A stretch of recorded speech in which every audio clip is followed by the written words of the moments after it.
Buenas noches.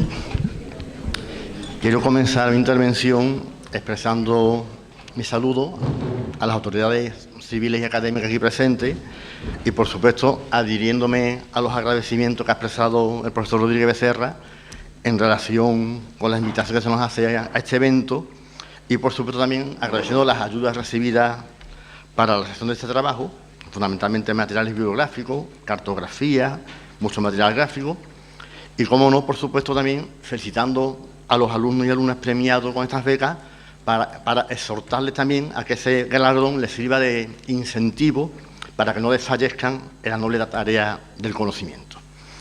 Pues bien, dicho esto, mi intervención quiero que sea, digamos, sintética, panorámica, dada la hora en la que nos situamos, la premura de tiempo, y también para no redundar en algunas cuestiones que ya ha expuesto magistralmente el doctor Rodríguez Becerra. El doctor Rodríguez Becerra les ha expuesto la cronología del convento, les ha presentado la vida de los frailes, quiénes eran, cómo vivían, cuándo vivieron. A mí me correspondería presentarles los espacios donde vivieron. ¿Qué es un convento franciscano? ¿Qué espacios tiene? ¿Qué es lo que había aquí? ¿Qué patrimonio hubo? Ciertamente la empresa es dificultosa. Es un convento que ha llegado desamortizado, expoliado, saqueado. Es, digamos, los restos de un naufragio artístico. Y ciertamente, aunque el monumento en pie sería el documento por antonomasia, la labor archivística de investigación nos ha deparado otros documentos que van a complementar felizmente el monumento en pie y nos van a ayudar a una más feliz interpretación de lo que nos ha llegado, hasta tal punto de que estamos en condiciones de poder embarcarnos en lo que sería un estudio ya monográfico de más amplio alcance académico sobre lo que sería este edificio, merecedor, por supuesto, de una monografía ya en el sentido académico del término. Pues bien, dicho esto, comenzaríamos presentando, digamos, una visión panorámica del edificio y nada mejor que utilizar la planta del convento. Una planta en la que ciertamente los arquitectos que la delinearon señalaron con diferentes colores las cronologías que ellos pensaban que correspondían a las diferentes etapas del edificio. No me voy a detener demasiado en esa cronología porque, por un lado, la visibilidad no es buena y también porque, a la luz de la documentación, estamos en condiciones de matizar o corregir determinadas apreciaciones cronológicas de las fases del edificio. Pero muy a grosso modo podremos hablar de varias etapas. Una etapa, digamos, fundacional, en torno a 1518, fecha de fundación del convento que estamos conmemorando, de la que quedan escasísimos vestigios, que daría paso a una gran etapa de reforma protobarroca a comienzos del siglo XVII, seguida a su vez por una etapa plenamente barroca de nueva reforma en el siglo XVIII y una etapa, digamos, contemporánea de restauraciones, adaptaciones y adiciones ya en los siglos XX y con su continuidad de mantenimiento en el siglo XXI. Por tanto, aquí se verían citas vestigios góticos, mudéjares, muy escasos, y fundamentalmente de un barroco clasicista atemperado, propio del XVII, junto con algunas exuberancias dieciochescas propias de determinada reforma. Por tanto, para entender el edificio, como digo, contemplemos la planta. Se ha hablado por la crítica de que se existió una arquitectura franciscana. En la Edad Media se ha admitido de que sí, de que los franciscanos tenían una tipología propia, pensemos en la de los reyes, los edificios góticos promovidos por los católicos, templos de nave única, con bóvedas de crucería, con capillas de contrafuerte. Esa arquitectura franciscana medieval, con el tiempo, pierde, digamos, ese personalismo y al llegar a la Edad Moderna, los franciscanos, como otras órdenes mendicantes, adaptan los modelos imperantes en la arquitectura religiosa común. Por tanto, hay una serie de modelos de uso, digamos, frecuente, que las órdenes adaptan con algunos matices diferenciales, pero que comparten muchos rasgos en común entre ellas. Por tanto, en la Edad Moderna, que es en la que podríamos encuadrar lo que el 95% de este edificio, pues lo que vamos a ver es un esquema constructivo propio de un convento de orden mendicante, como franciscanos, pero que también lo podemos ver en otras órdenes, por ejemplo, mercedarios, agustinos, dominicos, carmelitas. Por lo tanto, sería una tipología conventual puramente funcional. Una escritura, digamos, frailuna, como algún autor ha expresado. Y, por supuesto, siempre la arquitectura monacal, que se hace remontar a los tiempos ya del monacato oriental, su trascendencia en la Edad Media con el románico y el gótico, la influencia de Cluny, de los benedictinos, pues siempre se habla de que esa arquitectura gira siempre en torno al claustro. El claustro como elemento articulador de los edificios y como elemento de circulación para las diferentes funciones de la comunidad, en torno al cual giran las dependencias de uso comunitario y las dependencias, digamos, privadas, como podrían ser las celdas donde habitaban los miembros de esa comunidad. Y junto al claustro, una serie de espacios de servicios, huertas, graneros, cocinas, bodegas, almacenes, zonas de huerta, explotaciones agrícolas, en definitiva, para el sustento de la comunidad, y la importancia del templo, que actuaría como una pantalla entre el mundo exterior de la calle y el mundo interior de la vida conventual. En el caso de Nuestra Señora de Belén, vulgo San Francisco de Palma, vemos que el convento responde a ese esquema, digamos, consagrado canónicamente por la arquitectura religiosa. El templo hace de barrera entre la calle y digamos, la clausura, aunque esto no es una clausura en el sentido estricto del término, la vida, digamos, conventual de la comunidad. Por tanto, el templo hace de esa barrera una gran nave, con una serie de capillas a los lados, y ese templo comunicaría con un compás de entrada, cercado en otras épocas por un muro, y que daría acceso a una serie, digamos, de dependencias intermedias entre el mundo del siglo, el mundo de la calle, y el mundo espiritual del retiro conventual.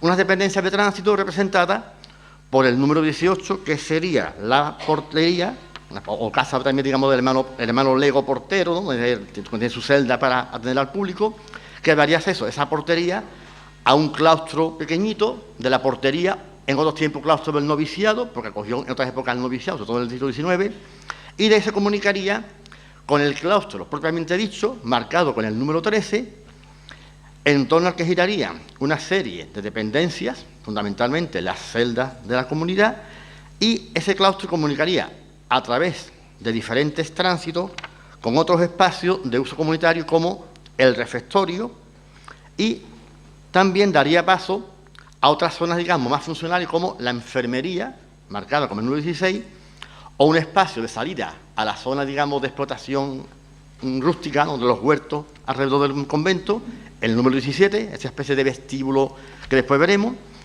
y el número 20 es un claustro recreado en nuestro tiempo modernamente con una especie de guiño historicista a ese pasado protobarroco del convento y que en realidad constituye un intento, digamos, de rellenar el vacío de algún espacio que no estaba, digamos, bien definido arquitectónicamente en la conformación inicial del cenobio. Por tanto, tenemos dos claustros originarios, un claustro recreado con sentido historicista, el templo al que se adosa una serie de capillas y rodeando todo esto un perímetro, digamos, de huerta y zonas de servicio que marcarían el tránsito entre el mundo interior y la vida de la calle. Por supuesto que urbanísticamente el convento estuvo siempre aislado hasta que ya el crecimiento urbano del siglo XX hizo que se uniese a la población. Eso está en sintonía con ese ideal que expresó el profesor Rodríguez Becerra de la combinación inestable entre la búsqueda del yermo, el desierto, la soledad, el rigor, la austeridad. Claro, hay que comer. Y si estamos lejos del pueblo, poco comeremos. Por tanto, hay que estar cerca del pueblo, no muy cerca, pero tampoco demasiado lejos, para que podamos comer y al mismo tiempo rezar y orar, ¿no? A Dios rogando, pero también al pueblo pidiendo, ¿no?, por así decirlo. Pues bien, dicho esto, haríamos un rapidísimo recorrido por lo que nos ha llegado, lo reconocible del edificio, que podemos leerlo a la luz de una serie de noticias documentales inéditas procedentes fundamentalmente, por un lado, de documentación del Archivo del Obispado de Córdoba, por otro, documentos de una serie de memoriales históricos conservados en el Arzobispado de Sevilla como restos del antiguo archivo de la provincia de Los Ángeles, que remató en San Antonio de Padua en Sevilla, después misteriosamente llegó al Arzobispado de Sevilla en los años 50, y por otro lado, documentación milagrosamente conservada en el archivo de la provincia bética franciscana en el convento de Loreto en Espartina, en Sevilla. Milagrosamente, porque la orden franciscana, después del naufragio de esa amortización, reunió primero en San Antonio de Padua en Sevilla, después en San Vicente, perdón, en San Buenaventura primero, después en San Antonio y finalmente en Espartina, reunió legajos y libros de la mayoría de los conventos andaluces o incluso de fuera de la región. Por tanto, combinando ese corpus documental, podemos arrojar una nueva luz sobre lo que ha sido este edificio. Pues bien, se ha hablado antes, el profesor Rodríguez Becerra, de la fundación, y la fundación es ciertamente muy problemática. Estamos en condiciones de afirmar que esto requeriría prácticamente una investigación arqueológica, una arqueología paramental de muros, porque lo visible de la etapa fundacional, gótico y mudéjar, poquita cosa. En la zona aledaña a la cabecera del templo, ahí se ven unos arcos escarzanos, rebajados, que apean en pilares poligonales con ladrillo agramilado, que nos están hablando de la tipología mudéjar de las primeras décadas del siglo XVI. Estaría en sintonía este tipo de arcada y de soporte con lo que puede verse en la propia población, en el claustro de Santa Clara o algunos elementos, por ejemplo, en Santo Domingo, como la portada exterior. Por tanto, está en sintonía con el mudéjarismo y el goticismo propio de la localidad en la recta final de la Baja Edad Media.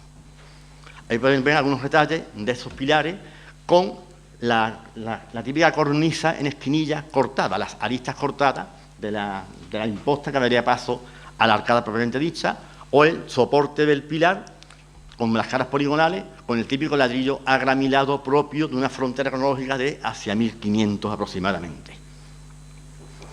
También se considera que perteneció a esa etapa fundacional mítica la capilla llamada por unos de Veracruz y por otros de Ánimas.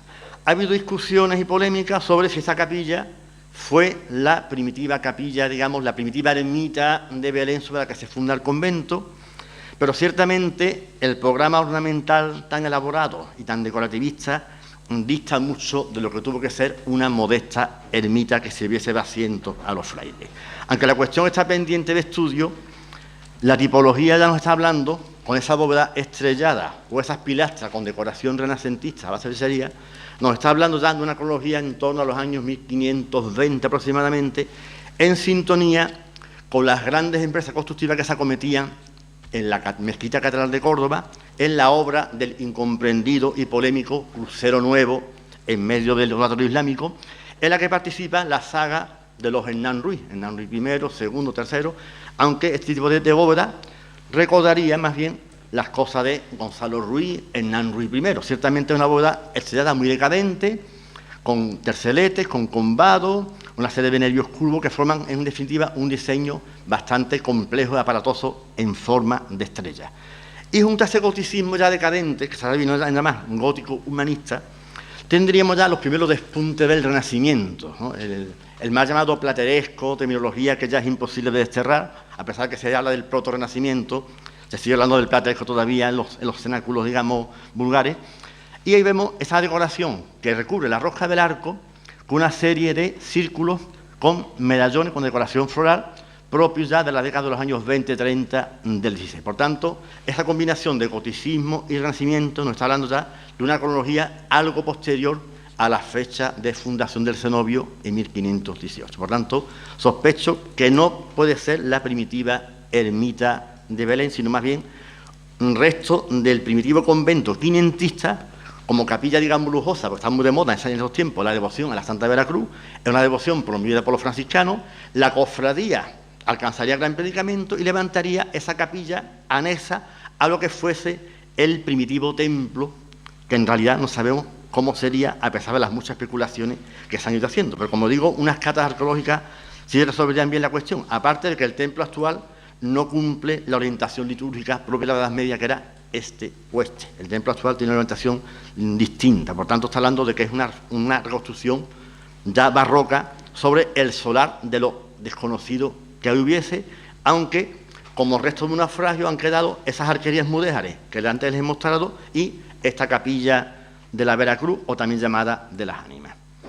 Pues bien, en la actual conformación del convento, pues hay que manejar una serie de cronologías. Ya el doctor Rodríguez Becerra ha hablado del papel fundamental como promotor y mecenas de Fray Juan de Palma, durante su actividad como provincial entre 1641 y 1644. El cronista Fray Andrés de Guadalupe habla prácticamente de que se redefinió un nuevo convento, pero ese proceso ya venía de un tiempo atrás. En las primeras décadas del siglo XVII se comienza la obra del templo. La obra del templo que comienza aproximadamente sobre los años 20. Las memorias manuscritas del archivo de la Orden Franciscana hablan de que sobre 1627 ya estaba el convento, prácticamente el templo, el nuevo templo barroco, acabándose. Y de hecho, en la portada de la iglesia, en la base de la peana del San Francisco que lo remata, aparece la fecha de 1626. Por tanto, el gran buque del templo sería una obra seiscentista de los años 20 del siglo XVII, al que se le adosan, con un gran sentido pintoresco, una serie de capillas dieciochescas, de las que después hablaremos, más hacia el extremo, lo que era la capilla de la venerable Orden Tercera Seglar, que alguien identificó también como restos de la primitiva ermita de Belén, aunque la actual conformación es un edificio ya propiamente barroco, esa capilla de la Orden Tercera, y en la derecha de la imagen los espacios de acceso al convento, lo que sería la antigua portería conventual, con esa simpática portadita propiedad del barroco dieciochesco. Pues bien, haciendo un recorrido ya por el templo, vemos que el templo estuvo rodeado un tiempo por esa especie de cerca que sirvió para proteger el cementerio que en el 19 se habilitó en ese espacio perimetral, y como en el 18 les he dicho ya que se abrieron una serie de capillas que dan un perfil pintoresco de diferente volumetría, que en palabras del profesor Rivas Carmona constituye uno de los episodios más felices de la arquitectura barroca cordobesa a nivel provincial. Pues bien, si pasamos a analizar el templo conventual, vemos que la planta es una planta sin grandes novedades, una planta muy estática, una planta, digamos, frailuna, como alguien decía. La arquitectura protobarroca es frailuna, evidentemente. Nave única con 1, 2, 3, 4, 5 tramos cubiertos con bóveda de cañón con luneto y un presbiterio cuadrado cubierto con bóveda semiesférica sobre pechina, al que se le adosan, con el paso del tiempo, diferentes capillas. Capillas de las que ya hay noticias en el 17, pero que en su conformación actual son productos de las grandes obras que se experimentan hacia mediados aproximadamente del siglo XVIII y que dan como resultado las capillas 9, 10, 11 y 12, que después analizaremos. La número 1, que es la de los gamelos cívicos, muy transformada en la edad contemporánea como recreación decimonónica, y las capillas de la banda de la epístola, las 4, 5, 6, 7, que están tremendamente desfiguradas, cegadas e incomunicadas con la nave, y de que es muy difícil prácticamente identificar su primitiva vocación. Las noticias son muy ambiguas, muy imprecisas. Tengamos en cuenta los cambios de vocaciones, los cambios de altares, los cambios de imágenes. Los templos no son una cosa estática, son dinámicas. La religiosidad es dinámica y hace que las devociones suben, bajen, desaparezcan, nacen, crecen, mueren. Por tanto, hay cambios y el templo siempre está cambiando, aunque en periodos cortos no lo percibamos. Por tanto, una planta típicamente conventual, como podrían ser la de los conventos carmelitas, agustinos, mercedarios, aunque aquí se ha optado por el modelo de nave única, que hace, como digo, de pantalla entre el mundo exterior y el mundo interior. De ahí que al costado de la nave, del costado derecho o de la epístola, se adoce el claustro conventual, la portería junto a los pies del templo, y el costado izquierdo o del Evangelio, esa serie de capillas destinadas a devociones vinculadas a cofradías o fundaciones piadosas particulares.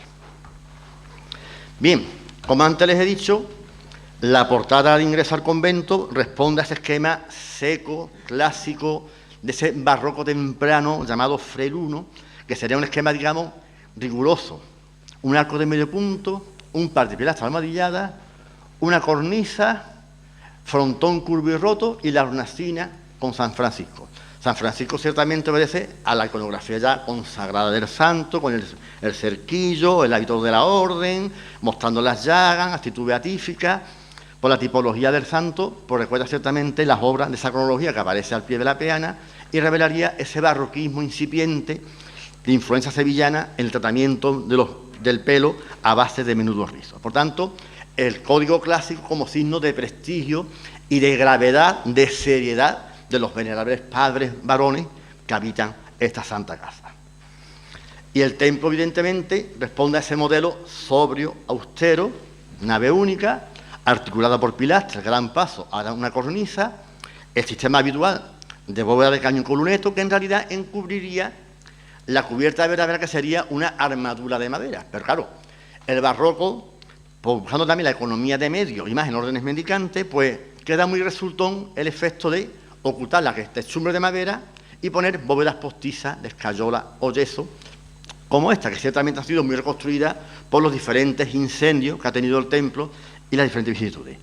El patrimonio mueble del templo realmente no es el que era. Las amortizaciones y la guerra civil pues han reducido prácticamente a la nada el patrimonio. Solamente tenemos, digamos, obras de arte neobarroca vinculadas a la Semana Santa, algunas pinturas antiguas renacentistas, alguna pintura barroca suelta, algunas esculturillas, pero son como restos de un naufragio que es muy complicado conectarlo con el patrimonio artístico originario que aquí hubo. Por ejemplo, si hablamos de la Capilla Mayor, hoy día tenemos un retablo neobarroco con imágenes de serie, aunque arriba hay un San Francisco antiguo regalado en los años 50 por una familia del pueblo, dos pinturas con dos santas, arriba hay un San Francisco, pero ese retablo neobarroco brevemente lo que está es ocultando el primitivo retablo mayor que le había concertado Simón Cosme en la década de 1630, y ese retablo mayor era en realidad un interesante retablo relicario. Era una estructura, digamos, de casillero, donde se contenía una serie de reliquias que regaló Fray Juan de Palma en la década de 1640. Claro, los retablos relicarios tienen una función, digamos, de capturar a los fieles, de ofertar. ¿Qué es oferta? El valor apotropaico de las reliquias. La tangibilidad de los huesos de los santos es la garantía del milagro, de la espiritualidad, del sabor divino, de estar en sintonía con el santo al tener los restos presentes. Tengamos en cuenta que estamos en un templo franciscano, pero que en el pueblo, en Palma, hay otra orden, la orden dominica. Hay competencia, rivalidad, como los bancos. Hay que competir, hay que fidelizar a los fieles, nunca mejor dicho. ¿Y cómo que se los ofrece? Si los dominicos ofrecen el rosario, los franciscanos van a ofrecer cofradías, devociones pasionistas, la Santa Veracruz, pero también un invento tan curioso como la reliquia.